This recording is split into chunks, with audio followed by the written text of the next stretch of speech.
Welcome back to the Feeble Minded Podcast. Today I'm joined by John David Glaude, aka Obese the Beast. Yes. Hello. Welcome. What's going on? Why did I say welcome? Yeah, I'm welcome. happy to I'm happy to be here.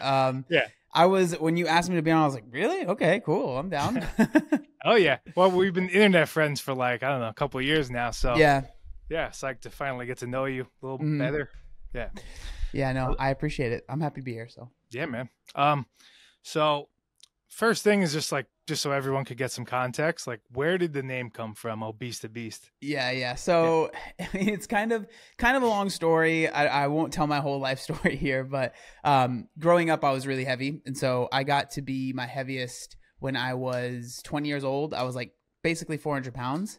Okay. And I lost like 180 to a little bit more than that over the course of about a year and a half. And through that journey, this was like 2013, 14, I started the YouTube. Well, it was an Instagram first. So I started the Instagram Obese the Beast really just because I felt bad that I was posting so many pictures on my regular Instagram. So I was like, okay, this was before there was like any stories or video or anything, right? So I was like, okay, I've been posting like these pictures so much on my regular Instagram. Let me just make a different one. And that really wasn't like a thing people did, but I don't know. I did that.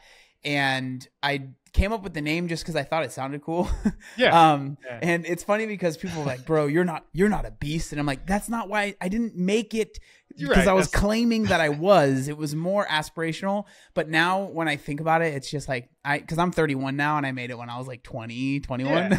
Right. So I'm like calling myself a beast. I don't know. But it was just a name that sounded good together at the time, like in my head. Yeah. I think it's a perfect encapsulation of the journey. And that's exactly kind of why I've kept it after all of these years. Mm-hmm. Like if I'm being honest, if I were to make something now, would I call it that? Probably not. But it does share exactly kind of like, it's pretty clear. Oh, Obese the Beast, this is the guy that's lost weight.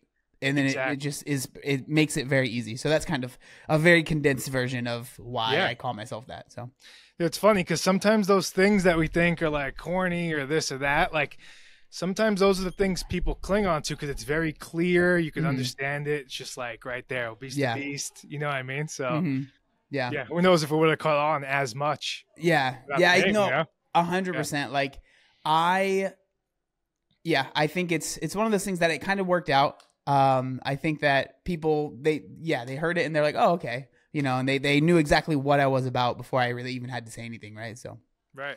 Well, I just want to give you props on that journey, man. Cause I'm sure that was not easy to start. Yeah. You know? Yeah. Yeah. It was like, for me, it was like a journey that it's hard to explain because I was overweight basically my whole life up until I was 20, but I was overweight that entire time. And it was like something I basically wanted to do for my whole life. Right. Yeah. And something that I had tried so many times and failed at so many times that like, I just genuinely thought that I just thought it wasn't possible for me. Like I couldn't do it. And so now I'm glad that I was able to do it, but yeah, it's like the thing that I'm probably most proud of in my life is that I was able to do that, you know? Yeah, man, I can imagine. So could we flash before like you started? So you said you were overweight your whole life, basically. Yeah. Like even like 10 years old, like where did it really begin? Like, yeah, good question. I guess my whole life is a little bit of a lie because I didn't come out the womb at like 30 pounds. But basically, I think it started when I was like 6 or 7. So I had a hernia when I was really young in my groin, and I had to get it removed. And I think from like that moment on is when I started gaining weight, because up until that point I was relatively normal weight. And so for me, I kind of started gaining weight there, and it was like pretty normal. Like it wasn't like I was the biggest kid in school immediately. I was just kind of like obviously getting a little bit larger, and my mom would always say like, "Oh, you'll just grow out of it. You know, you'll get taller and then you'll get thinner." That never happened. Well, at least not for a long time. Yeah. And so I also grew up, part of, I think a really important part of my journey is that I grew up very poor. So we were really, really low income, and food for us it was a means to an end more than anything, right? It was like, how could my mom, because I basically lived with only my mom. My dad was in the picture a little bit, but their relationship was not the best. So basically single mother. And her goal was to just feed us, right? Like that was the main thing. It wasn't really like what's the most nutritious and stuff, right? And so it was a lot of hamburger helper, a lot of like ramen noodles, grilled cheese sandwiches, stuff like that, chicken and rice. So growing up, we never like had meals together. My mom would like make food and then you just got it. And so that taught me to eat very fast, because the faster you ate, the more chance that you could get seconds, right? So I still eat really fast. But Me so too. yeah, I eat like most people. Like it was funny. I was actually eating last night for my niece's birthday, and we all got our food, and I had like finished mine so fast that the waiter came by and he was like, and then someone else grabbed the food and took it from me, and they was like, "Oh, did they bring your food out?" I was like, "Oh no, I already finished it." But that's a side story. But my girlfriend complains because like she feels like pressured to like keep up with me because I'm eating so fast. Yeah. And people always say like, "Oh, dude, you'd enjoy it more if you ate slow." I'm like, "No, I enjoy eating fast. When I eat slow, I'm thinking, man, I would rather be taking another bite instead of like trying to force myself to slow down. It just doesn't work. Right. It just doesn't work for me."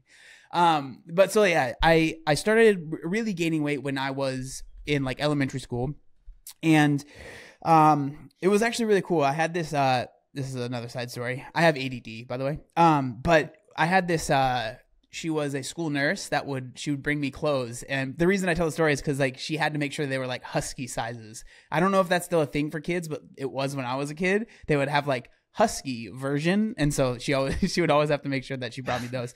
So I started gaining weight from there, and then it just like it became the norm for me over time. Like every school year, if we went back to school shopping, it was a bigger shirt size, a bigger pant size. And then it just kept getting bigger and bigger and bigger and bigger and bigger. Until, I was, in elementary school, I was chubby. In middle school, I was like pretty big. And then in high school, I was like the biggest kid at the school. Like I had a nickname in high school. Everyone called me Cupcake. It was, my personality was, I was the big guy, and I was relatively lucky in the fact that I didn't get bullied too much. But the reason was because I would basically bully myself before other people could do it. Right. So I would make fun of myself a lot. I was like the class clown. Right. And I remember when I graduated, I was the only person that they used their nickname. So like when I graduated, they're like John David Cupcake Glaude, like, and I just thought that was the coolest thing. Right. So like that was like my personality in high school. But, that's all fine and dandy, but obviously it was something I struggled with a ton. Like it was like I remember I had a teacher that he wanted to help me lose weight. He didn't really know how to, but I remember he asked me, because I would always deflect when people would ask me about it. I would deflect and stuff, and he was asking me about it, and I was like deflecting and joking around, and he was like, seriously, he was like, if a genie came out of a bottle and gave you one wish, what would it be? And I was like, I'd wish to be thin. Right? Like it was just like literally all I wanted for so long, but I genuinely felt like I couldn't do it. Like there was something wrong with my body. I would joke around that I was like born to be fat, or I don't have a metabolism. It's broken. It doesn't work. Right.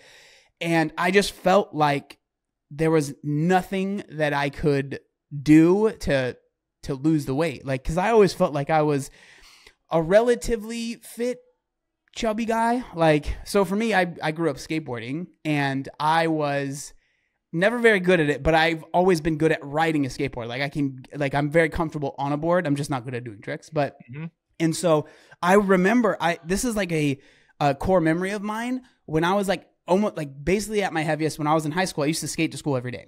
And the amount of times that I'd skate by cars and they'd be like, what the hell? Like, how is that? Like, I could just tell that like people would be like, surprised, right? And I had friends that were like, man, it's kind of crazy that you can skate, blah, blah, blah. Falling was a whole ordeal, though. That was not very fun. One time I fell in the middle of an intersection, and I was so tired, I just like laid on the ground. But so like I always had this thought of like, I am big, but it felt like I was trapped inside of a big version. Like it felt like there was a version of myself that's the real me that was trapped inside basically like a fat suit, if you want to put it that way, right? Like inside of this version of myself. And it was like this thing that I always wanted to get out of. I always wanted to just find out who I really was. And so I ended up graduating high school, and then about 2.5 years after I graduated was when I started losing weight, because I graduated when I was 17, and I started losing weight when I was 20. And how that all came about was I had been there was this wedding that I was invited to, and it was in Utah. I live in San Diego, and it was in Utah. So it was my best friend's brother's wedding. So we decided to drive up there. But before that, I had to find clothes for the wedding. And I wore at the time, I wore a size 5XL shirt and a 56-inch waist, right? And so it was really hard to find stuff. I ended up going to Burlington Coat Factory, who actually has a good amount of like plus size stuff. But that was like a nightmare trying to find stuff. And then we ended up driving up. So it's about a 14 hour drive to where they lived in Utah. And like, I remember when I went to get out of the car, I was like really lightheaded, and I almost fell down into the car. And that really, really scared me because at this point in my life, I was convinced that my weight was going to kill me. Like it was just a matter of time. Like I would tell people, like, I wouldn't be surprised if I don't make it to 30 because of just how I just kept gaining weight, just kept getting bigger. It just felt like, and then like at this point, it was genuinely like causing me hardship. Like things were getting much harder. Like it wasn't at the my 600-pound life kind of thing, but it was like in my head, it was like, that's going to happen. It's just how long until I get there was basically how I felt. Right. Because you've been on a nonstop trajectory in that direction. Yep. Like my whole life, basically. Is how it felt, you know? Right. And so I had like this fear of like, I was 20 years old, and I was afraid to be alone because I thought, if I have a heart attack, no one will be here. At 20, literally, now I look back and I was a child, but I was like, that's how I genuinely felt. Like literally, right? And so when this happened, that like kind of like getting woozy, getting out of the car, it scared me so much. But I didn't like say that to anybody. I just kind of played it off, and I was like, oh, because people saw it and they're like, are you okay? I was like, yeah, I think I just didn't drink enough water, and like the elevation change. I'm sure I'll be fine. I just need like ibuprofen or something like that. And so they got me stuff, and luckily it wasn't anything serious and I was okay. But like that really scared me. But then we come back from the wedding, and a few weeks later we see the photos. And I was like, wow. Because at the time, like I went and got those clothes, and I was like, damn, I look fresh. Like I felt like I looked good. The funny thing is that even the shirt, the 5XL shirt, when I'd sit down, the buttons would pop open. But I saw the photos and I was like, oh, okay, that's not it. And then a few weeks go by from there. The reason I tell that story is because I think it really put me in a mental space to make the change. So the click, what I call it is the click moment. So the click moment, the moment that I decided to change, I was sitting on my bed watching Netflix. I was watching Miami Ink. For those that might not know, it's like a show where they just kind of go and people will get tattoos, and they'll ask them, why are you getting this? And they'll kind of tell a story, right? And so this guy was getting a tattoo because he had lost weight, and he was getting like a hamburger tattoo. And it was like to commemorate his weight loss or something like that. It's been a long time. I don't really remember exactly.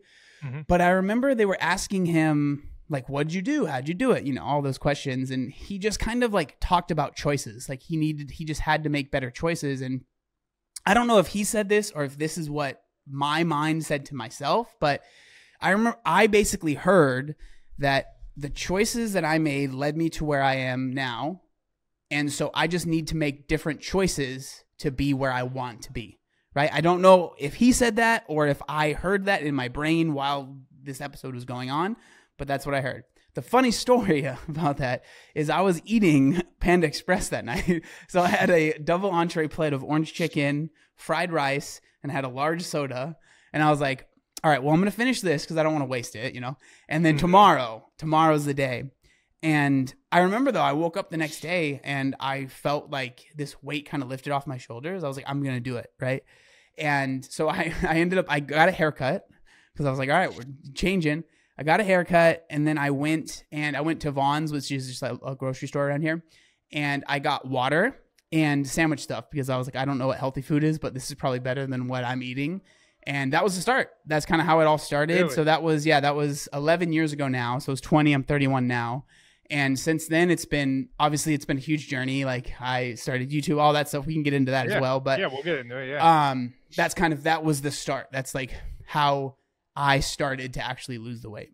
And so before you really pulled the trigger and like started, down that path, were other people in your life bringing it up ever? Like where like you're at that wedding, like do people bring it up? Does no one say anything? Like what's it like, That's a good question. I was very lucky in the fact that like my family was they were very nice. They like my mom, she felt a lot of guilt for my weight. She felt like it was like her fault, and she carried like a lot of shame because of it. And so she would try and bring it up, and I've been learning more about this recently, so I hope I don't sound too woo-woo or whatever, but I've been learning more about my ADD. So I was diagnosed when I was a child, like way, way long ago, right? So this has been something I've been struggling with my whole life, but I've learned that apparently it's very common that people that struggle with ADD are also very sensitive.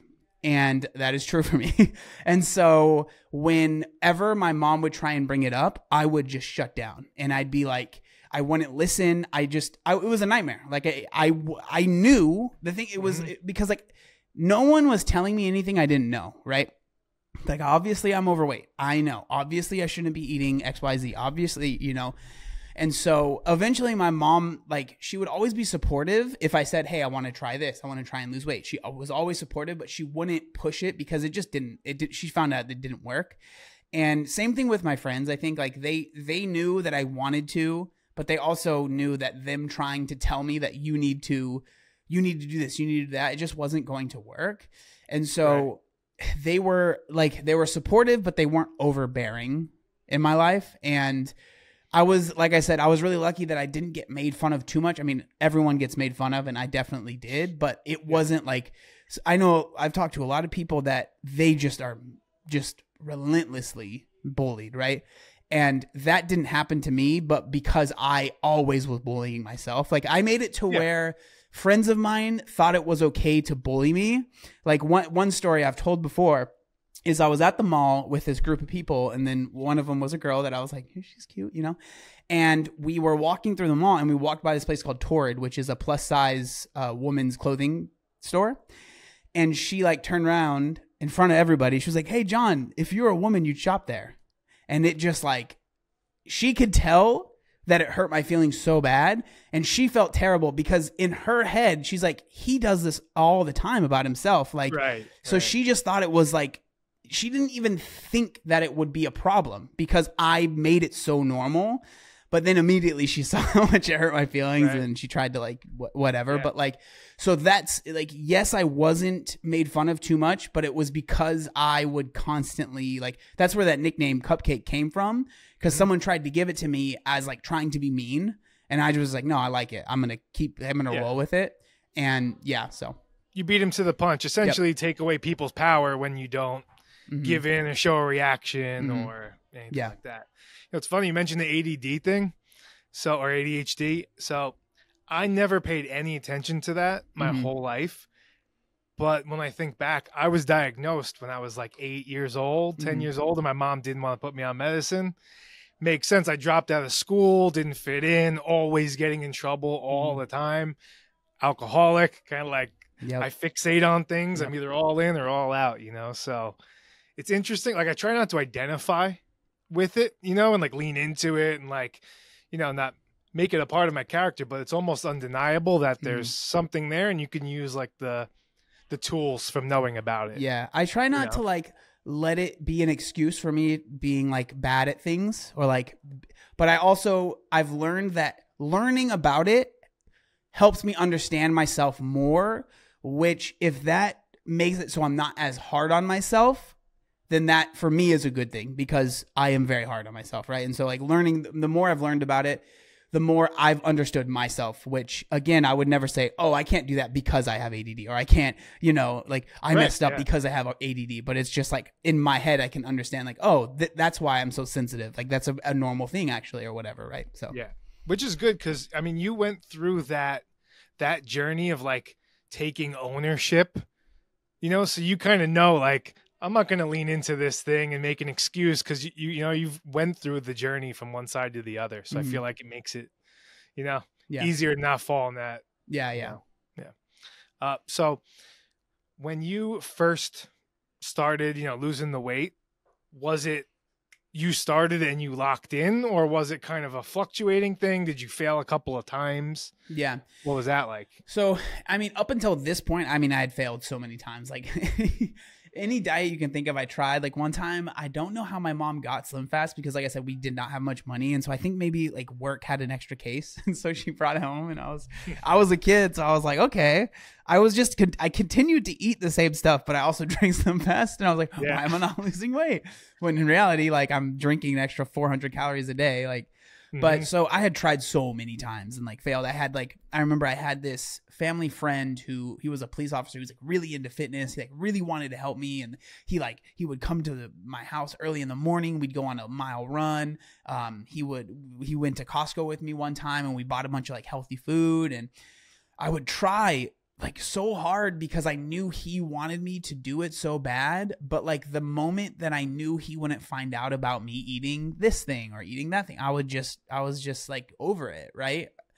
And so that's a reason why I always tell other people that have family members, friends, loved ones that are really struggling with their weight, that they want to help, that at the end of the day, no matter how good your intentions are, no matter how much you want to help someone, if they're not ready to do it, like it's just not going to happen. It just isn't. And I wish that there was a better answer, but I haven't been able to find it. Maybe someone else will, but I haven't been able to find that.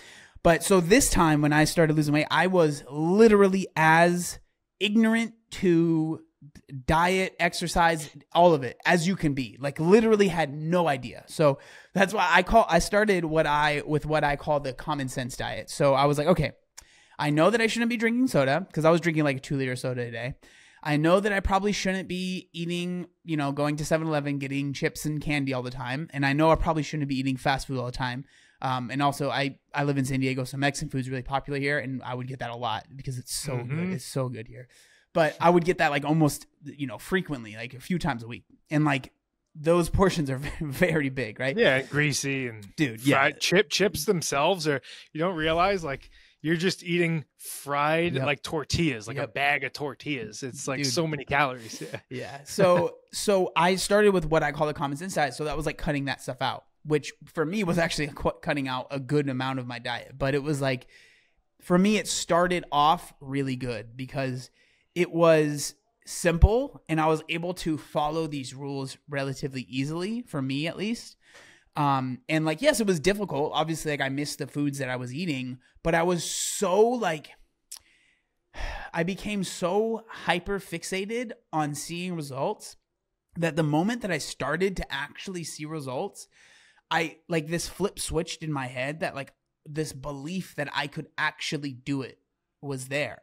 And for so long, I like genuinely, like we talked about already, I did not think I could. I thought it was impossible. Like I thought there was something wrong with me that made it to where I could not lose weight.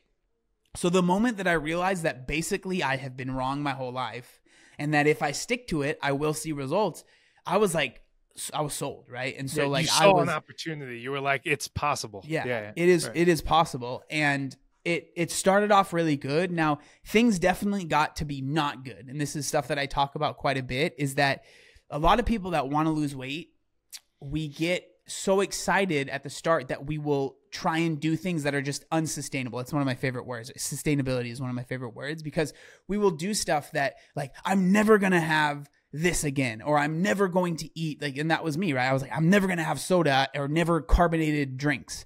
I drink diet soda all the time now, right? But like, I was like, oh, it's never going to happen. And eventually I became like, I started to see food as the enemy.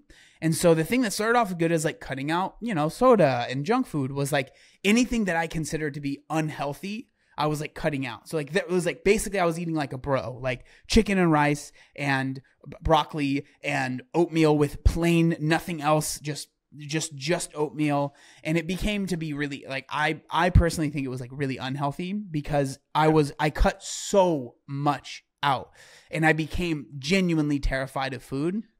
And then Sorry to interject. Would you eat like big portions when you were eating healthy, like to overcompensate for that, or were you I was eating like? I was under eating significantly. So like at this time, I was working 2 jobs and I was eating between 700 to 1,000 calories a day, and one of my jobs was at Vaughn's. I was in the meat department. You had to lift these huge frozen boxes of meat, right? That were like 50 plus pounds.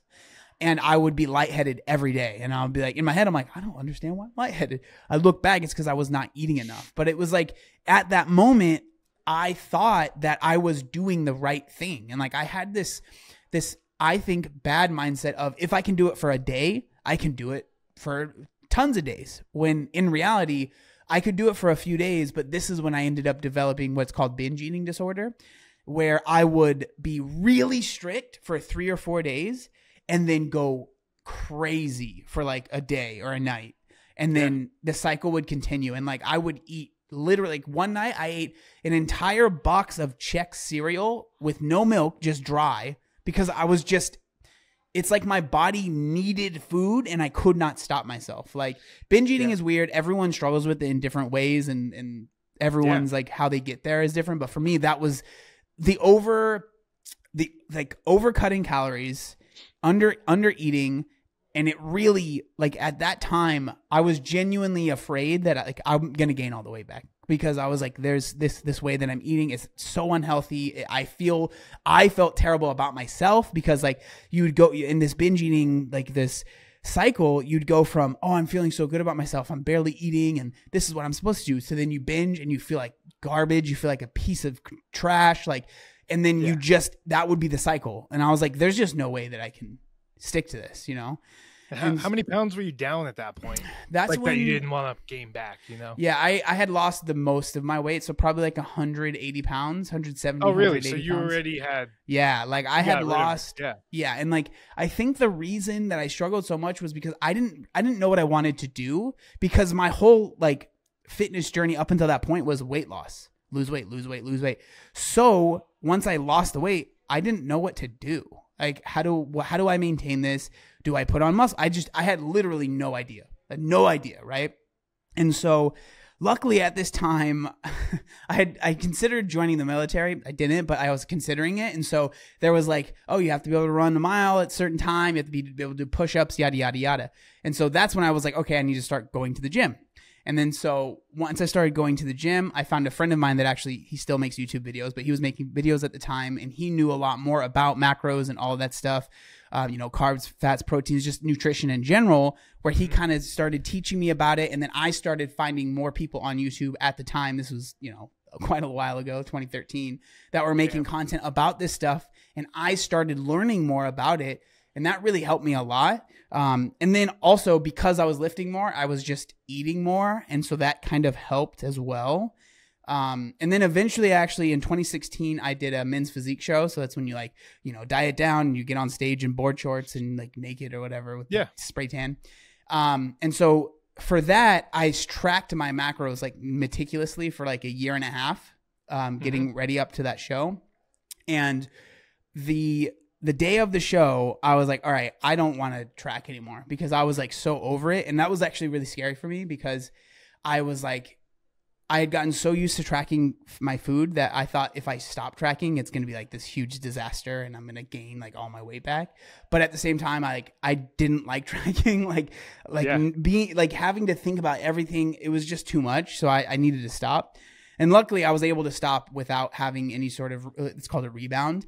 And I was able to, from all of these lessons that I learned over time, I was able to get to a point where I am now, which, since 2016, I haven't really tracked. And I do what I call I call it mindful eating. So everything that I learned from those years of tracking and going through all that stuff that I went through has taught me to eat in a way that is mindful, that I don't have to track, but obviously all of those lessons I learned are still in my head. So those inform the decisions that I make now. So. Wow. Yeah. I mean, I have the same problem with diet. I think it has to do with the ADHD thing too. It's like you get very all in or nothing. And then when you fail, you kind of like go off the deep end to catch up. Like, you know what I mean? You go all in failing. So it's interesting though, that you were able to kind of lock in on I guess you call it a program that doesn't really have a structure. Mhm. You know what I mean? Because it's almost like kind of what we cling to as ADHD, you know? Yeah, 100%. Like it was so scary at the start, man. Like, but I think really the thing that helped me was the knowledge that I genuinely felt like I knew what I was doing. And for a long time I didn't feel that way, but like at this point I like genuinely was like, oh no, I believe that I know what I'm doing. And the things that I had done in the past, the experiences that I had and the successes that I had, that proved to myself that I knew what I was doing. And I just had to trust the process. And also, like, when it comes to weight loss and like maintenance and all this stuff, I think something that a lot of people struggle with is you have to be brutally honest with yourself, right? So I was like, if I was eating in a way that probably wasn't the best, the only person that's going to say that is me, right? The only person to tell me is me. So I just had to be honest. Like, and so I was just honest. Like, is that the best choice? Yes or no? Is it okay if you have that? Okay, then it's fine. You know, it's not the end of the world.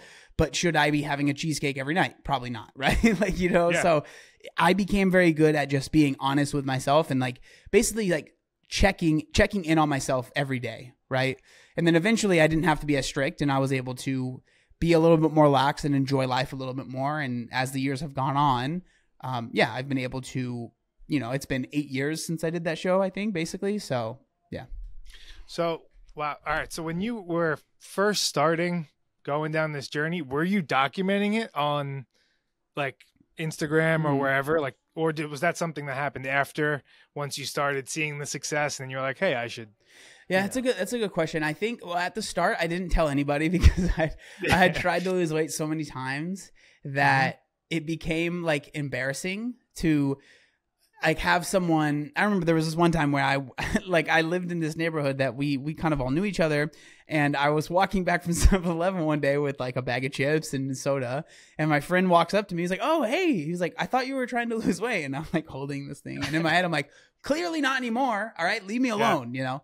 And so I had that experience too much to where like this time I didn't really tell anyone. I think because at the time I was living with my mom still. So I think I told her because, you know, whatever. Right. But for the most part, I didn't really tell anybody. And then I think eventually once I started seeing progress, it just became natural because this was when this is when Instagram was starting to become really popular. And so I was just naturally like, it's funny if I scroll down on my original Instagram, the first, like most of the pictures are not of myself at all. Cause I didn't like to take pictures of myself. I barely ever looked in a mirror. Right. But then it's funny because then once I started losing weight, there's more pictures of myself. Right. Yeah. And so through that, people started asking me questions and then in real life. And it was really interesting to me because like I started getting all these people asking me for advice and how to lose weight and all this stuff. And I was like, literally a few months ago, I would have been the last person you would have asked because I was 400 pounds, you know, but people started to see the results and then they were like, you know, they were just proud of me and they started, you know, saying congratulations. And then that's when when I decided to make the Obese to Beast Instagram was when I was like, okay, I'll document this. But that was after I had lost like like most of the weight.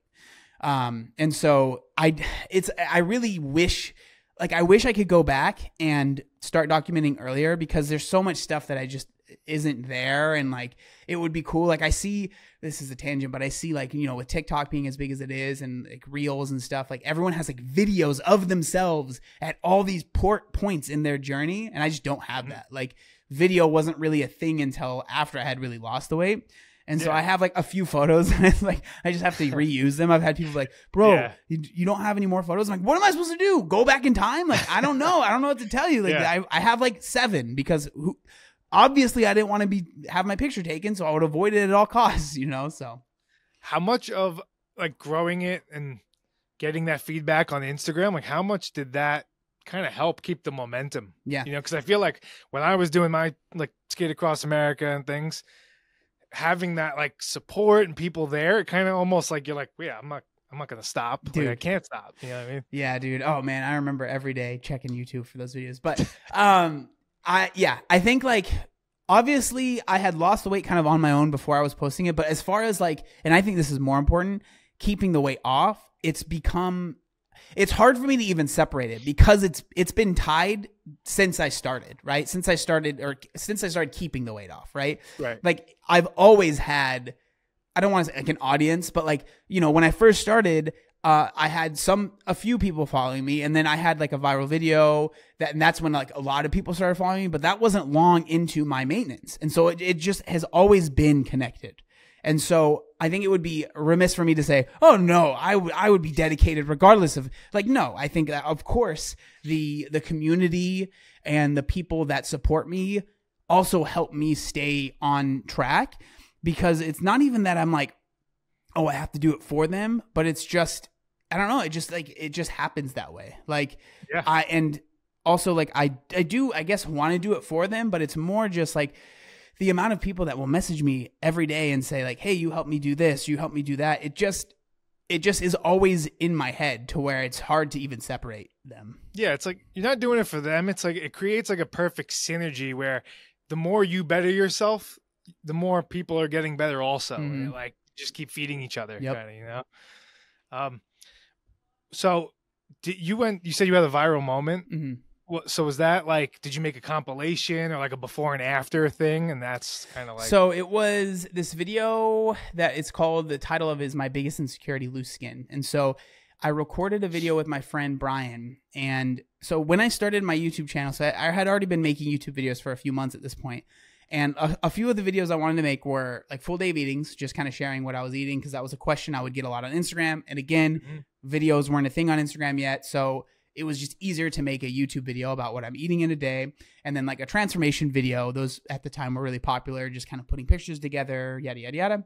And then the other one was a video about my loose skin. And so when you are significantly overweight and you lose weight, you're going to have loose skin. It just is what it is, right? And up until that point, I had posted a few pictures on Instagram, but I just didn't feel like it really did justice and like showed what it really was like. And like, because at this time, it wasn't something that a lot of people talked about. It was like when you'd see a lot of people lose weight, like say like on Extreme Makeover or like The Biggest Loser, they would kind of skip over the loose skin and they would like come, and the after would be like they've already had the loose skin surgery and it's like gone, you know? Right. And the vast majority of people that lose a lot of weight probably are not going to get the surgery. It's very expensive. It's just not going to be for everybody. So I just wanted to make it to really more as like education, like educational, just share what it was like. You guys are leaving out the glamorous part. Let me show like really what this process is like. Yeah, exactly. And so I just wanted to share that, and it just went viral. Like I don't even know how to explain it, like because the landscape of the internet is so different now than it was in 2014, I think is when it happened. You know, it's been almost 10 years. But when it went viral to where it was like everywhere. It got posted, like I remember like Ashton Kutcher shared it, and then like that was like this like pushed it. And I remember me and my friends were joking around. We'd be like, dude, just wait for the Ellen call. They're going to call you. Because at the time, Ellen, you know, she's maybe had a little bit of a fall from grace, but at the time she was like number one. Like whenever there was a viral video, they ended up going on Ellen. And I was just like, yeah, okay, sure, whatever. And we ended up getting the call from Ellen, and I went on Ellen. And like, so this video, like I remember I posted it, and then I woke up the next morning and like the video had like 30,000 views. And that was way more than any other video I had ever made at that point. And it just kept going and going and going. And I remember I was working at 24-Hour Fitness at the front desk, and I used to have like the notifications from on my phone, like, oh, someone subscribed to your YouTube channel. And my phone died because it just was like overheating. It was just constant. And I was just like, what is happening? Right. And so, yeah, that really just kind of changed my life. And that's kind of changed the trajectory of where my life has gone since then. But yeah, that's the viral video. It's just me kind of sharing the loose skin. And I don't know, it's weird because, you know, everything has changed so much that like I would say if someone watched it now, they'd be like, what was so special about this? But I don't know. I really don't have an answer for why people connected with it, but they just did, you know? Of course. I mean, I think it's obvious why people connected with it. If you can be brutally honest on the internet, like people are going to relate to it. You know what I mean? So on Ellen, what was that like going there from, you know, you went through this whole journey, obviously like years ago, you probably didn't have much confidence, right? So now you're going in front of a giant, like the biggest show there is. Like, what was that like for you walking in there? Dude, it was so strange. So the way that they do it is they had producers reach out to me. So they sent me an email and they said, don't tell anybody that this is not saying that you're going to be on the show. We would just like to have an interview with you. So immediately, obviously, told my friends, and so I had an interview with them, and then we had like multiple interviews. And then again, every time they'd say, "You're not coming on the show. We're just interviewing you," you know. And then it was my birthday in 2014, I think, was when they finally said, "Okay, you're going to come on the show." And I was just like, "Oh, it was the coolest thing ever." So I live in San Diego. The show's in LA. They actually had a car come down and pick us up and take us up there. So I was able to bring one person. So I brought my friend that helped me make the video, Brian. And so we both, like, they drove us up there. And when we got there, we went into the, you know, behind the scenes, and I had my own like room. It was very nice. And there was like this gift basket that I'm assuming most people are like, oh, that's nice, but I don't need it. I took everything. I was like, yeah, there's a bunch of snacks. I was like, I'm taking it all. Like, and then I met with the producers again, the people I had been talking with, and basically the way that they did it then, I don't know if talk shows do it like this still, but they told me what to say in my answers because they had already ran through what the interview would be like on stage. And it sounds like maybe they were telling me what I should say, but it was all words that I had already used in our interviews. Basically, the way that they explained it was like, it's just to make you less nervous. Like, you know what is going to be asked and you already kind of know like what to say. Obviously, it's not like it was like there was a teleprompter that I was reading, but it was like, remember you said this would be a good answer, because they said, which I do think was a good way to explain it. Like, if you take 5 minutes to answer a question, that's it. Like, then you're done. That's your entire right. And then one thing that they made sure, they were like, also, you're not a comedian, so don't try and make a joke. Just don't. They were like, people have tried it and it's always awkward. And I was like, all right, fair enough. I think that's a good call. Yeah. And so, you know, we had that kind of pre-interview, and then, dude, it was crazy. I was so nervous. Like, we did like makeup. It's funny. I watched the video back and it looks like I have like lipstick on for some reason. Like, my lips were so red, and like they like put like this makeup on me. And so I look back on it, I'm like, it's so funny. But I walked out there, and again, like, we just kind of went through the questions, and it was crazy because that day One Direction was there too. And so, like, there were, like, all these, like, One Direction fans, right? Which was bizarre. But they ended up, so we did our, like, segment, talked to her, whatever. And then she was like, oh, we're going to, like, I have some gifts for you, but we need to do it after One Direction comes on. So just go up into the audience. So then I walk up to the audience. One Direction comes on, they do the thing. And then there's, like, this whole overflow room of, like, One Direction stands. They're, like, screaming. And so they ended up going up through the studio to talk to them, but they all like stopped at me and like shook my hand and stuff. So I thought that was pretty cool. Nice guys, I guess. And then so they brought me back on stage, and then she was like, oh, we saw that you're vlogging in your car, and so we got you a GoPro, right? And I was like, oh, thank you. And then they're like, oh, and also that car that you have is very old, so here's a new car, right? And so they gave me a Mustang. I still have it. Yeah, I still have it.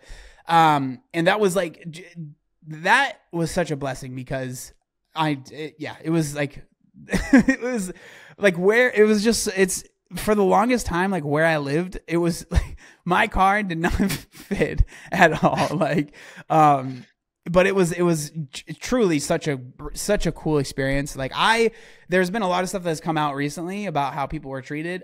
I personally, like, the way I explain it is like what people saw on TV and the videos of how much I talked to Ellen, that was it. Like, I spoke to her on stage, and then that was literally it. So I didn't have a bad experience. All the producers were pretty nice to me, and I got a car. So like, and it really again, like kind of changed the trajectory of my life, because I was a YouTuber, and like all these other people that, you know, called themselves YouTubers that were in the fitness space, they saw that. And then, so I was able to make connections with them, and everything kind of changed from there.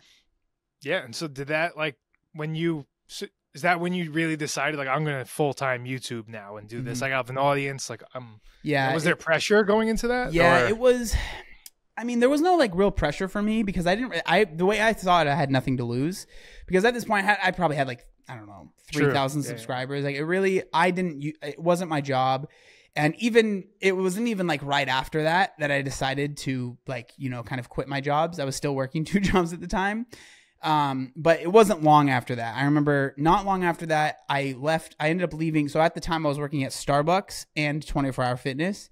I left 24 Hour Fitness first, and I did not give a 2-week notice because I was like, oh, dude, that job was not for me, dude. Like front desk, and it was not very fun. So I told them, I was like, I got a Mustang, I'm out. Dude, literally, not exactly, but I was at work one night, and I went up to my boss and said, hey, tonight's my last day. And she was like, what? And I was like, yeah, I'm done.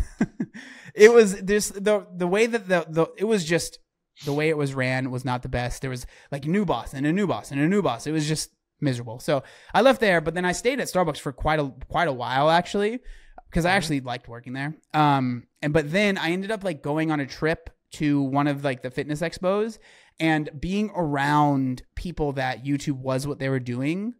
It just like inspired me to be like, you know what, I'm going to take the leap. And that was 2014. So I've been doing it full time for almost 10 years now. Which is insane. You got in like pretty close to the bottom there. What 2012 was like really when it started, like 2010? I think YouTube technically started in 2005, but no one like considered themselves like a YouTuber until like they were making money off of it. I think until like 2007 was when it started, but that was like a tiny amount of people were in the partner program. And so, I would say like around 2010 was when it became like a thing. So it wasn't long after. Yeah, which it's funny because I'm thinking about like the climate of social media now, and it was probably much different, much more laid back. Like no one even knew what was really going on, you know? It's like posting videos, like it's so different now. Like we both sound old as hell, but like it's just so different now. And I feel very lucky that I've been able to stick around and you always kind of have to pivot and move and do things differently, but it's been fun, you know, and I do feel very lucky that I've been able to make it my, I guess, career, you know, so. Yeah. Was it tough dealing with, you know, that the virality of it all, like maybe comments coming in, or were you kind of hardened at this point because you had kind of seen it all going through what you went through, you know what I mean? So I was really lucky that the majority of the comments and like the attention was pretty positive. Because, you know, the story that I was telling was just me losing weight. Right. Yeah, it's kind of hard to talk bad about that story. There still was, but I would say like it definitely like it was a big culture shock for me because up until that point, like before I became a YouTuber, I guess, like I had like my plan for the future was, I don't know, work at Walmart and work up from there. And like, I don't know, like however I can get to a higher position in Walmart, you know, or something like that. Right. And like, no hate to Walmart. My mom worked there for many years, you know, I'm not, no hate, but like, it was like entry level job and then just work my way up because I went to college for a year and majored in music and dropped out. Like I had, you know, I didn't have any connections. My family didn't have any money. I didn't know what I was going to do. And so for me, it was a huge culture shock. And then like the fact that people wanted to hear what I had to say was very strange for me as well, because I just had never really had that. And so, yeah, it was pretty difficult. Like there was definitely, so when the things first went viral, I was in my first like relationship, and that definitely played into that relationship not working out. Me and the woman, the girl that I was with, we actually recently had a conversation. She like called me to talk about everything because it was just, it was really difficult for me. And that put a pretty big strain in our relationship, which I think played a role in it ending, which we're both in better places now. So it worked out. But, you know, in the moment, it was certainly played a role in that relationship not working out. And so. You're pretty young too, you know, so that plays a part for sure. Yeah, of course. You know. Yeah, it was like my first relationship too, and so it's not like it's that surprising, but it was just like a whirlwind. That's the best way I could explain it. I literally can't even imagine. Was that like a 2-year span, or how long was that from? So when you were like,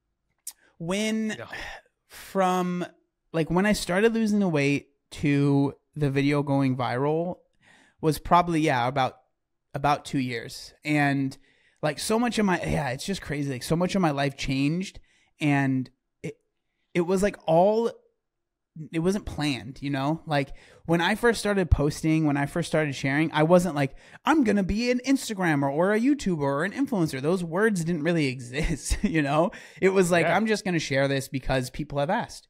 And yeah. And then like when things started to go viral, like it was like this 2-week period, of like, I didn't know what day it was, you know, it was just, everything was happening. There was always an email. There was always, it was crazy. Like, yeah. Whirlwind is a good way to put it. Yeah.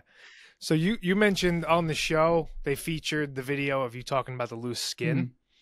So was there a reason you stuck with that? Like chose to not get the surgery? Yeah, that's a good question. So they actually even asked me on the show, like, do you want to get the surgery? And for me, I've always said, like, now I've had it for like 10 years, right? And I still have loose skin. It's still on my body.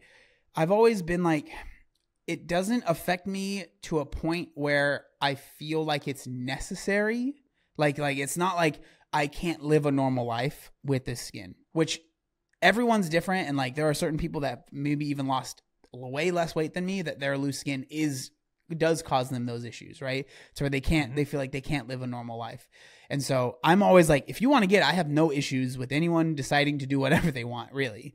But like for me, the reason I've decided against it still is that, I mean, one, it is very expensive. And there was a time when everything first started going viral where I had a few people that were like, we'll do it for free if you promote it, blah, blah, blah. But I still was like, I don't know. It was weird. Like, I think at that time I was young and I almost felt like guilty for that because it's very expensive. Like, I think if I were to want to get all of, like, say the loose skin that I have, it would be like over 30 grand, like easily, right? If not more, especially if you want it done really well. Mm-hmm. And so I almost felt like guilty accepting that. But also, I didn't really, I mean, the thought of going under the knife wasn't something that I wanted to do. Like, it's a very serious surgery. But also, like, I just saw it as, I've said, like, battle scar or whatever, but, like, I didn't see it as this terrible thing. And I've always said that, who knows, in the future, maybe in 10 years from now, I'll be like, you know what, I think I want to get it. But, like, where I'm at now and where I was at then, it just wasn't a priority. Because there is, like, you do have to take a good amount of time off. But, I mean, as the years have gone by, the surgeries have gotten better and people recover quicker. And so who knows? Like, I'm not saying that I'm completely against it, but like, as far as now, just like the money thing is a big one because I don't have people offering that anymore. So I would have to pay for it. Right. And so that's just obviously a barrier now. And so people would say you missed your chance. And if that's how you feel, that's fair enough to say it that way. Yeah. But yeah, the money and then just the recovery process would be pretty significant. And then there are dangers of going under the knife that for me, it's just like, if it's not necessary to where I feel like mentally it's messing me up or physically, because like some people have like genuine pain from it, I just don't have enough of a reason to do it. I think it's honestly commendable that to like embrace that was a part of my life. Mm-hmm. This is a part, you know what I mean? Like, I went through this and I accept it, and I'm not like, I don't have to change it. I understand if it's more of a physical thing, like you were saying, like if it hurts. Yeah. Like, do you feel any restrictions or pain, like doing certain things? Not restrictions or pain, but I definitely feel like, say because I go on runs pretty often, I make sure that I wear compression. So like I wear compression like tights or like shorts and then a compression shirt.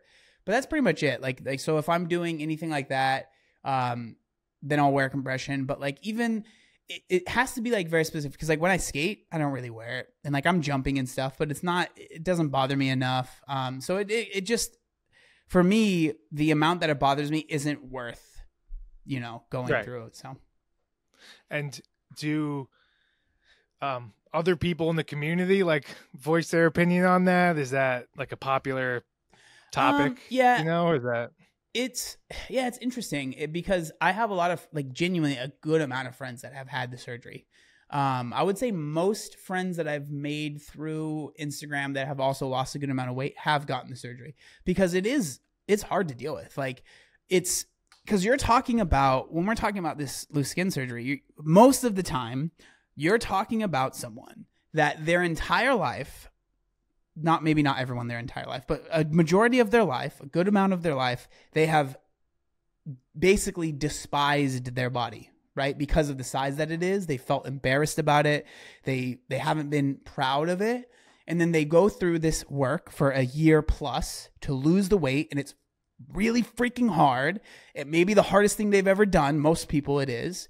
And then you get to the end and you're left with this skin.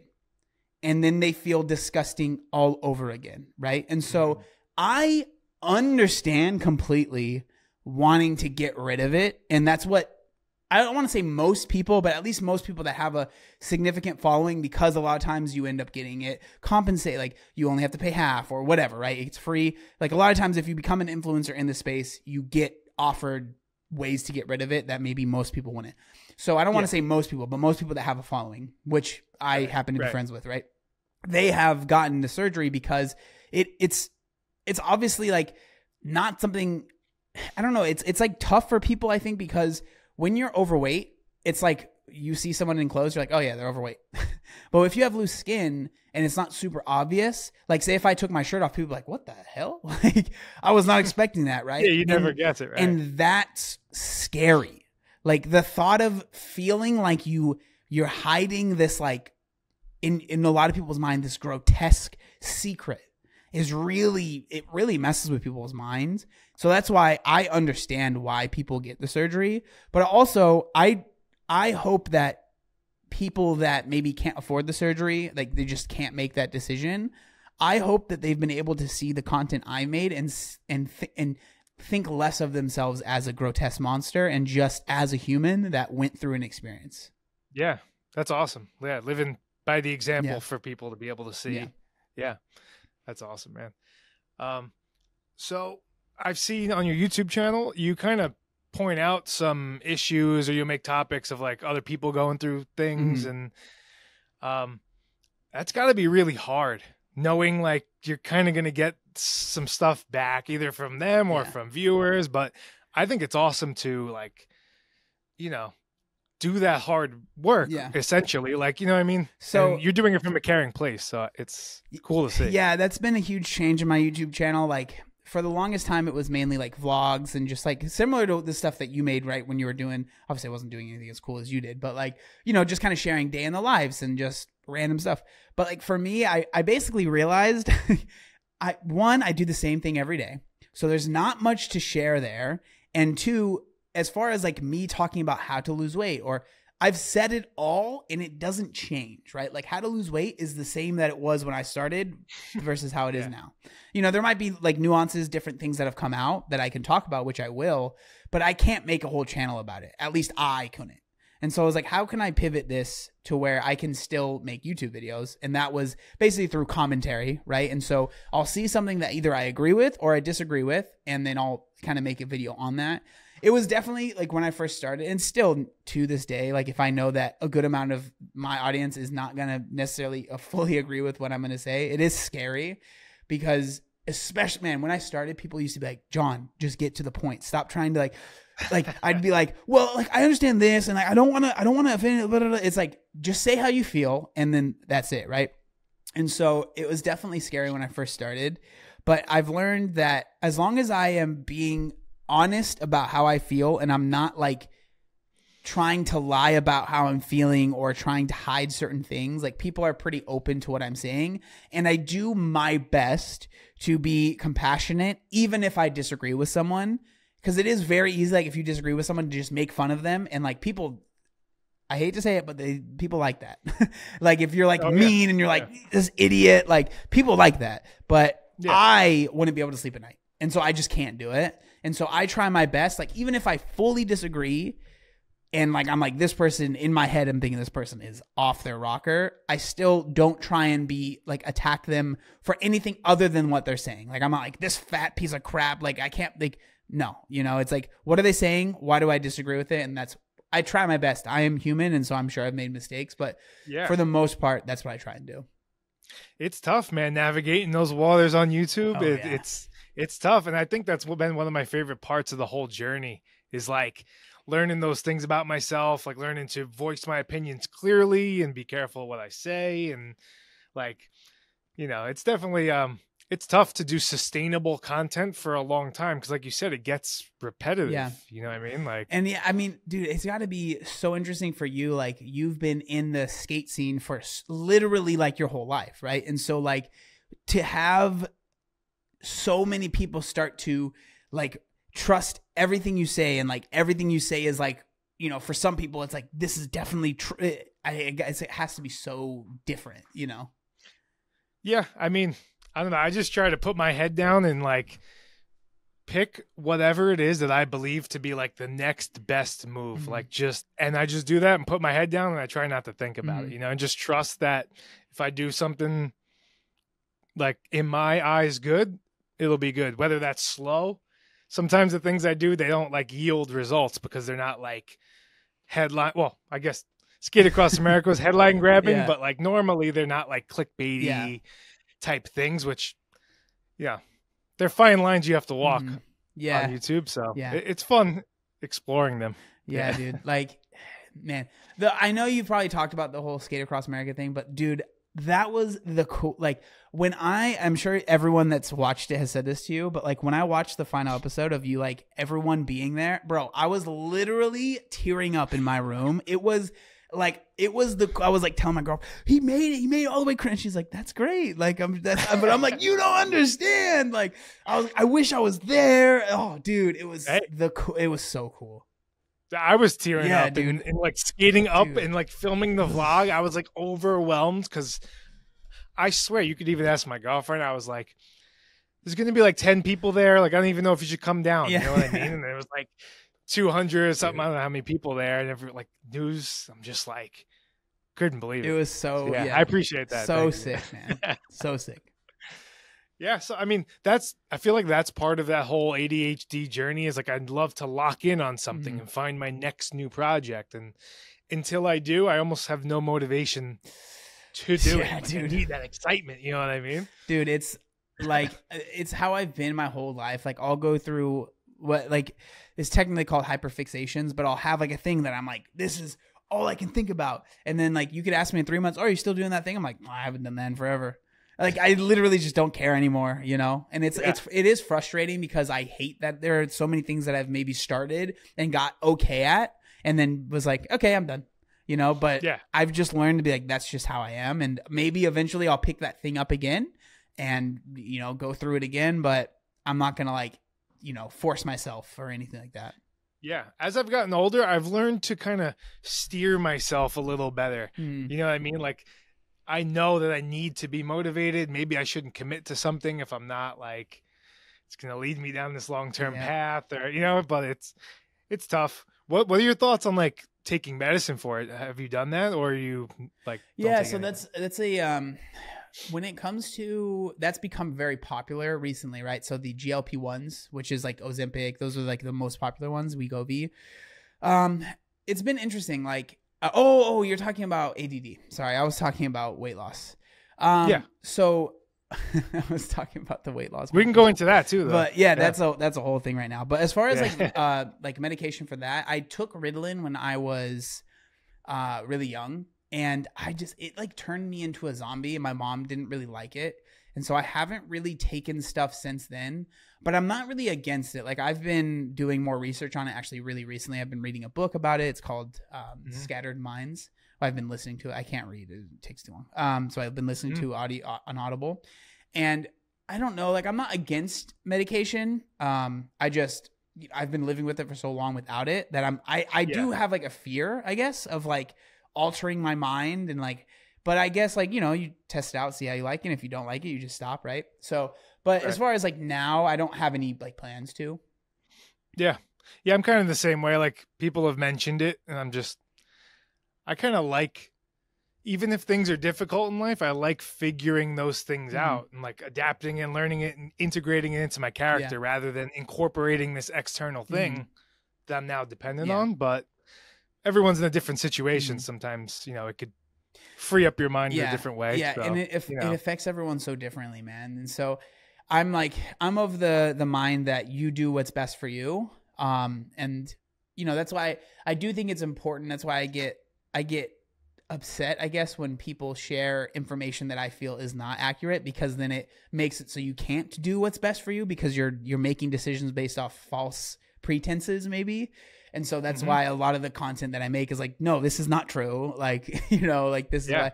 And so that's kind of how I feel. And that kind of ties into what I accidentally started talking about, was like the weight loss medications. Because those have become really, really popular. I'm sure you've probably heard about them, but like Ozempic, the GLP-1 medications, it's basically like the closest we've ever gotten to like the magic pill. It's not a pill, it's injections, but like it's and so it's difficult, because I am supportive of people using it that genuinely have tried so many other things, and like this is something that's helping them like change their life. But the issue that has come up recently is that people are using it that maybe don't really need it, right? They need to lose 10 pounds, 20 pounds. And it's a little bit of, you could say, abuse of using them, especially because a lot of them they were started as medications for people that have type 1 diabetes. And a lot of these medications are now becoming short. Like, it's hard to find them for people that have diabetes because so many people are using them for weight loss. And so I'm not against people using the medications, but I think that, we should be smart about how many people are using them, I guess is the best way to put it.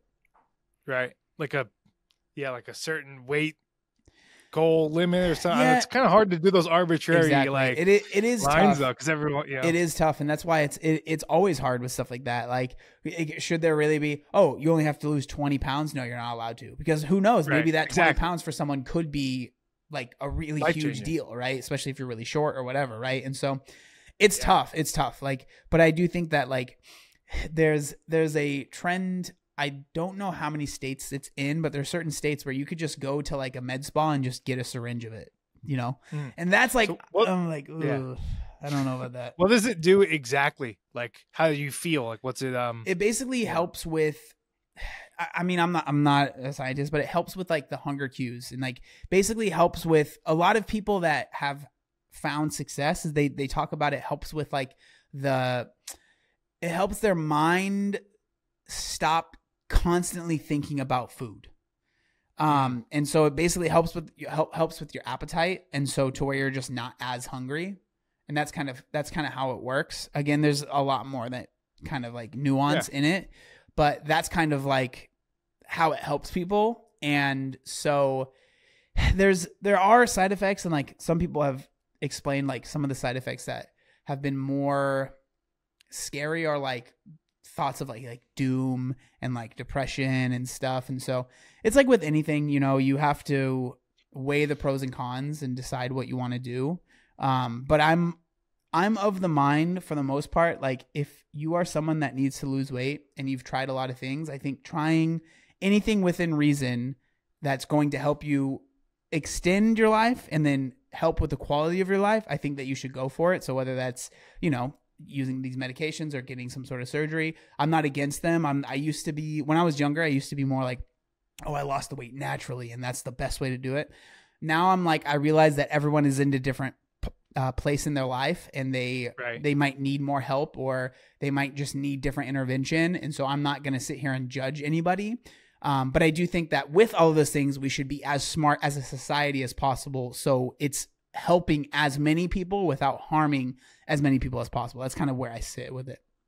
Yeah. And did you ever take any types of things like that on your journey, or everything was all natural and you basically you did the oatmeal and Yes. What was your diet? So, oatmeal and chicken diet? Basically, yeah. I actually almost got what's called the lap band.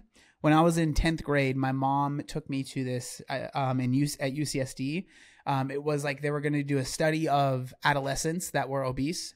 And so they were going to pay for it all because obviously we couldn't afford it. And so I almost did that. Like I went to the initial thing. It was like this, it was in a lecture hall. So there was like maybe not hundreds, but there was like, 50 people with their parents because it was all kids.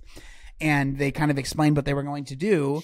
And then we went to the follow-up where I spoke to the doctors, and they're like, so how do you feel about this? Like, how sure are you about this? And I was just like, I don't know. I'm like 80% sure. And they were like, That's awesome. Because they said like everyone else was like, I'm in. Like, this is it. This is going to solve everything. And they're like, so the fact that you're not completely sure about it, they felt like that was a good thing.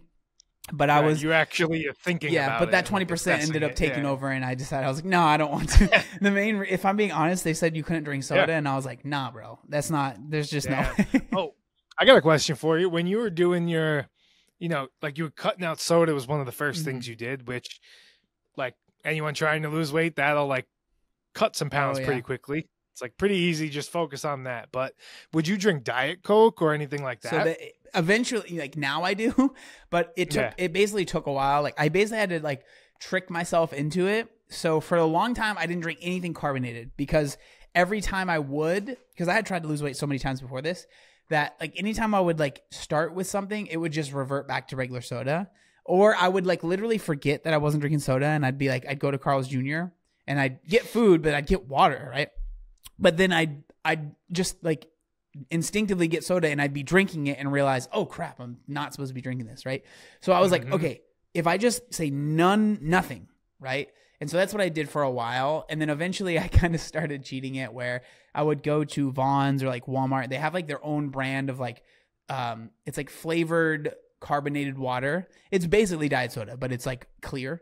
And so I would start, I would start drinking those. And then eventually it just was like, oh, well, might as well just have diet soda. And so now I still don't drink like regular soda, because for me, it's like one of those things that, yes, I know I could have some liquid calories, but it's like, I would rather, like, if I could avoid liquid calories, I would rather avoid them, because like, I'd rather eat my calories, for the most part. I still put creamer in my coffee, so technically that's a liquid calorie, but for the most part, I'm not like, I'm going to get juice and just drink 500 calories of juice just because, It's an easy rule to abide by. Just like, I'm not going to open this door and potentially be like slugging back like 1,000, 2,000 calorie double gulps. Like, Dude. You know what I mean? It's just easy to just be like, nope. It's crazy. Like I think back about, people ask me like, are you ever afraid of going back to the size that you were?